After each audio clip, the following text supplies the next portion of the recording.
सज्जनों बेलिए तो मित्रों की हाल चाल है तुसी ठीक हो तबीयत से ठीक है वेखो जी ਤੁਹਾਨੂੰ खुशाम Hello everybody, nice to meet you. Thank you Welcome Mari bro.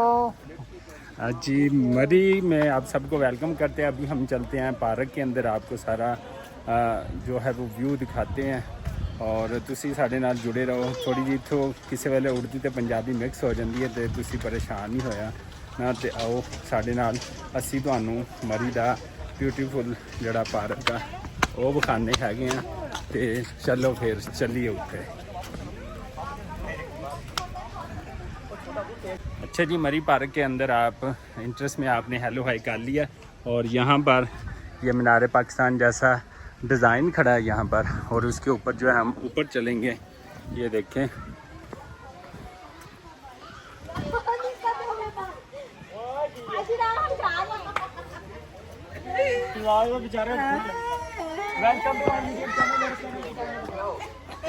Yes yes Punjabi Bablu vlog की हम जी पहुंच चुके हैं और ये झूला लगा हुआ इधर, ये देखें इंट्रेस के ऊपर जनाब। झूलियां देखने तो बाद है देखो खूबसूरत ग्रीनरी हैगी वो भी तुहानू दिखाने हैं नाल नाल, ते नाल नाल जेड़ा पार्क दा व्यू हैगा वो भी तुसी वेखदे रहो मेरे चारों तरफ। जनाब असी बहुत उत्ते आ गए हैं तो तुहानू इस टाइम असी बड़ी मज़े की गल है पार्क के उत्तों असी इस टाइम मरी पार्क तो मुजफ्फराबाद जड़ा ना वो दिखा सकते हैं। वो सामने सारा मुजफ्फराबाद है वेखो। इतों अगर रास्ता निकल जाए तो सिर्फ किन्ने 5 मिनट का फासला है।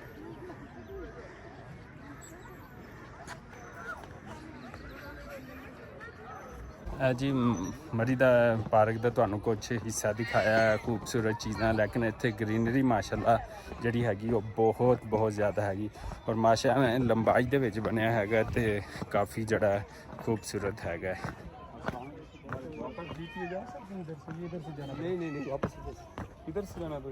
चलो जी इधर एंड हो गया पार्क और वापसी जड़ा असी इधरों दी जाना है, इधर दी वापसी जीपीओ यही रास्ता है। लो जो खूबसूरत पार्क देखने के बाद हम जा रहे हैं वापसी। नहीं कोई नहीं मसला। हेलो जनाबे आला, इस बंदे ने सानू पार्क दिखाया है, उत्ते गए सिर्फ ग्रीनरी सी, ग्रीनरी माशाल्लाह बहुत खूबसूरत ग्रीनरी सी। तो इन्हू 2 बारी असी थपकियां दे रही हैं कि बहुत अच्छा है। इन्हें फर्स्ट टाइम मरी दे विच जड़ा ना पार्क दिखाया हैगा ते पैदल थरा सानू मार दिता है।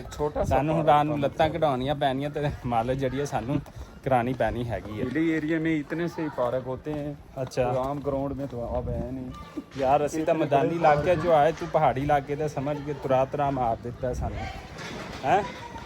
रात नूं मैं जंगल दे विच तैनूं सुੱਟਣਾ है। देखी पार्क विजिट करन तो बाद असी इत्थों कुछ खान पीन वास्ते जड़ा लैन लग्या, भुख शुक लग गई है दोस्तां नूं। वो कहंदे कुछ लेज कोई बोतल कुछ समान जड़ा है ना वो असी लै लईए ते हुण बोतल असी जड़ियां लैने पे अल्हम्दुलिल्लाह। किवें साबर साहब? यस, क्योंकि एनर्जी ख़त्म हो चुकी है अब। अच्छा बच्चों की चॉकलेट बिस्किट अंडे जो है वो लेंगे सुबह के नाश्ते के लिए, और अभी फ़िलहाल जो है वो कोल्ड ड्रिंक चलेगी। इधर देखो फंटा भाई, इधर ये बड़ी हैं फंटा और ये अच्छा जी हम दोबारा से पार्क देखने तो बाद असी दोबारा जड़ा जीपीओ पहुँच गए हैगे हैं। तो इत्थे सिर्फ रस्ता ब्लाक होने की वजह तो गड्डियां तो रश हैगा, लेकिन अजकल जड़ा होटलों च कोई रश नहीं हैगा। 4 लोगों का मैं किराया पूछा सी तो वो कह रहे थे कि सिर्फ और सिर्फ जड़ा हैगा 5000 4 जने का, तो इन्ना कोई ज़्यादा रश जड़ा हैगा वो नहीं हैगा। तो तुसी आ सकते हो मरी विच अपनी फैमिली लैके बच्चे नूं लैके ते इंजॉय करो मरी नूं ते वेखते रहो साडा YouTube channel Punjabi Bablu vlog. इनू लाइक सबसक्राइब ते जड़ा शेयर भी कर दिओ।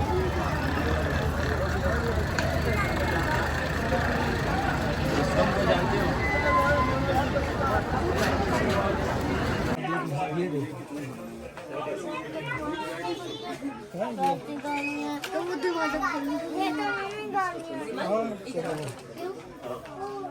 ਬਿਹਤਰੀਨ ਕਿਸਮ ਦੇ ਇੱਥੇ ਆ ਦੇਖ ਚੀਜ਼ਾਂ ਪਈਆਂ ਨੇ। ਇਹ ਕਸ਼ਮੀਰੀ ਚਾय ਹੈਗੀ, ਇਹ ਇੱਕਦਮ ਚਾय ਹੈਗੀ। ਇਹ ਦੇਖੋ ਕੀ ਬਾਤ ਹੈ, ਜ਼ਬਰਦਸਤ। ਚਲੋ ਜੀ ਕਸ਼ਮੀਰੀ ਨਹੀਂ ਦੂਸਰੀ ਦੇ ਦਿਓ। ਅੱਛਾ ਜੀ, ਹੁਣ ਅਸੀਂ ਪੀਣ ਲੱਗੇ ਹਾਂ ਕੜਕ ਚਾਹ ਤੇ ਹੁਣ ਸਾਨੂੰ ਇਸੇ ਦੁਆਰ ਉਮੀਦ ਦੇ ਨਾਲ ਸਾਨੂੰ ਦਿਓ ਅੱਲਾ ਹਾਫਿਜ਼। ਉਮੀਦ ਹੈ ਤੁਹਾਨੂੰ ਇੱਥੇ ਦਾ ਜਿਹੜਾ ਵਲੌਗ ਸਾਡਾ ਪਸੰਦ ਆਇਆ ਹੋਵੇਗਾ ਤੇ ਖਾਨ ਸਾਹਿਬ ਕੋ ਅਸੀਂ ਲੈ ਲਈਏ ਚਾय ਕੜਕ ਚਾय। ਕਸ਼ਮੀਰੀ ਚਾय ਜਿਹੜੀ ਹੈ ਥੋੜੀ ਘੱਟ ਪਸੰਦ ਕਰਦੇ ਹਾਂ, ਉਹ ਵੀ ਫਿਰ ਕਦੀ ਪੀਵਾਂਗੇ। ਇਸੇ ਦੁਆਰ ਉਮੀਦ ਦੇ ਨਾਲ ਸਾਨੂੰ ਦਿਓ। ਮਰੀ ਦੇ ਬਾਜ਼ਾਰ ਤੋਂ ਇਜਾਜ਼ਤ, ਅੱਲਾ ਨਿਗਹਿਬਾਨ।